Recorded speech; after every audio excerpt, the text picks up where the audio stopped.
It's win after win after win, Ray, for you. You must be ecstatic. Also, you crossed 2,700 for the first time in your career. How do you feel right now?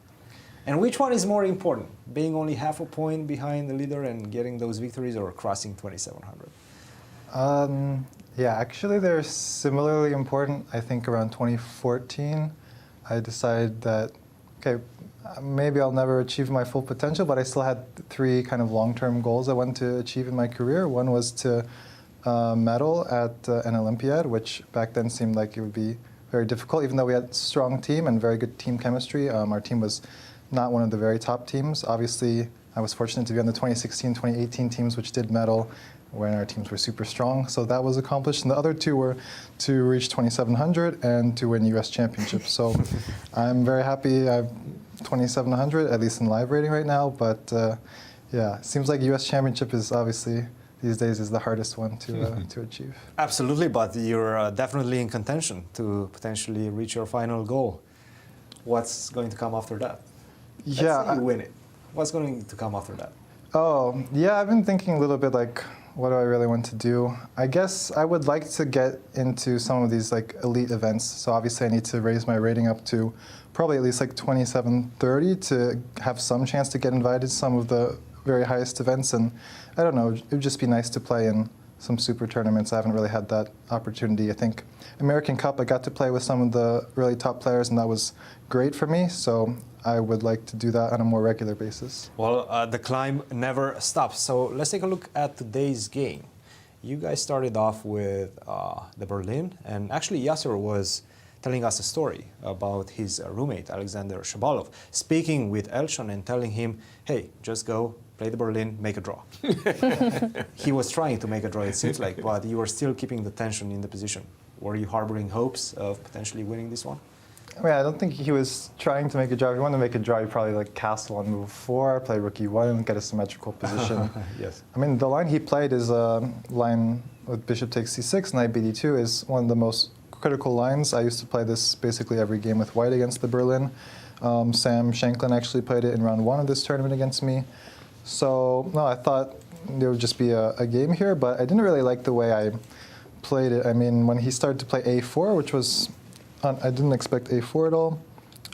Yeah, also here, by the way, after knight c5, knight takes e5, I don't know objectively, but it looked quite interesting. F takes e5, queen h5, king f8, queen takes e5, knight e6. I thought long castle. And like if queen f6, queen a5, he keeps the queens on, and he'll try to play like rook f1, f4, and just push his pawns. And okay, I suspected it wasn't bad objectively, but it still looked quite difficult to play for black. Absolutely, yeah. Your king is still unsafe. Definitely an interesting option, but he decided to shy away from that. And yeah, and here there's a4, and I spent a really long time on bishop a6. Yeah, he wants to just play a5, but the other thing is, let's say if I castle at any moment, he's ready to play d4. And then if I take, he has at least knight takes and queen c4 check. So it was possible that maybe I should have castled early and just simplified. Maybe this is still around equal.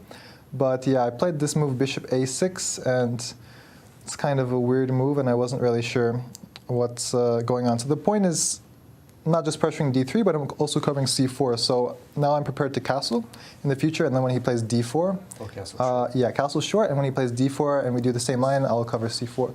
So yeah, he played b4, which I expected. Okay, rook d8, b5. And now maybe if you go castle, the same thing after b5, right? b5 and then d4. Yeah, and it's even better. Yeah. So rook d8, b5, bishop b7, queen b3 to protect b5 and prepare a5. And here I played queen f7. And here I don't think g3 was the best. I thought he should just play a5. I thought g3 was too slow. So he must have been worried about knight f4, which is probably what I was going to play. Take. I thought ab, rook a7, rook b8.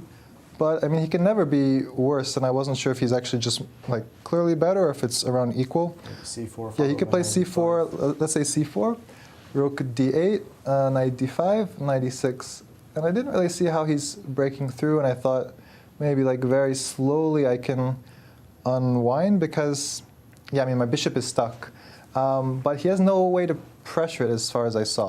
So he can try to slowly maybe play on the king side, but I thought maybe I'm holding this. But Yeah. this was what I was most concerned about. And G3 allowed A5, after which I felt much better.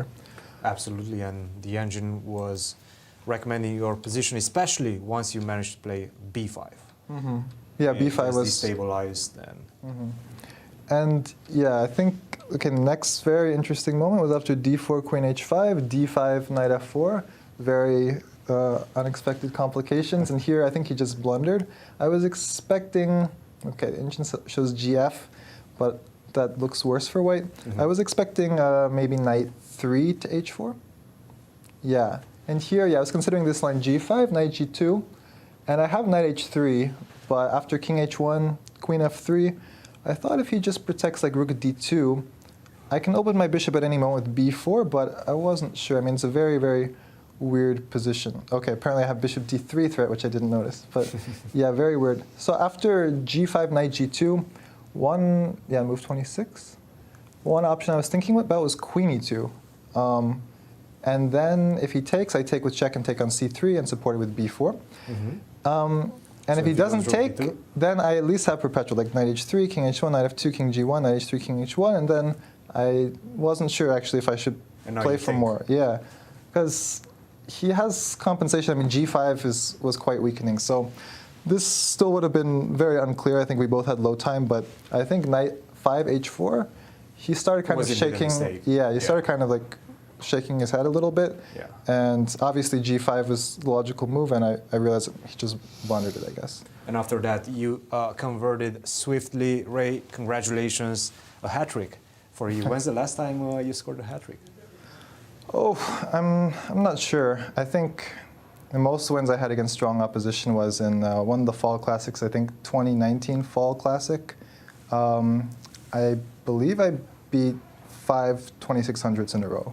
Wow. So that was one of my best results, yeah. That's impressive for sure. Guys, Yeah, well, first of all, you came in, Ray, with a 2831 performance rating. Today's result will certainly add to that. What happened between the 5 draws, rest day, and 3 wins? Because if we can put it in a can and market and sell it, we've got $1 million idea. What happened? You're winning on the trot? I really don't think I'm playing like much better or anything. I think I'm playing at a similar level as I have been the whole tournament. It's just in the first 4 rounds, I played, like Sam Shanklin and a bunch of like 2750s, and I had 3 blacks and 1 white. And then I had white against Dariush in round 5, where I was pressing. I had very good chances to win that game, but I missed my chance, and he defended well. So that was the first half, and then I think I just kept playing pretty well in the second half, and I think my opponents just have given me more chances. It's as simple as that. Well, congratulations, Ray, and may all your goals come true. True, exactly, yes. Great goals, great motivation. Huh? Well done, well done. Keep it up, indeed. And by the way, the results are coming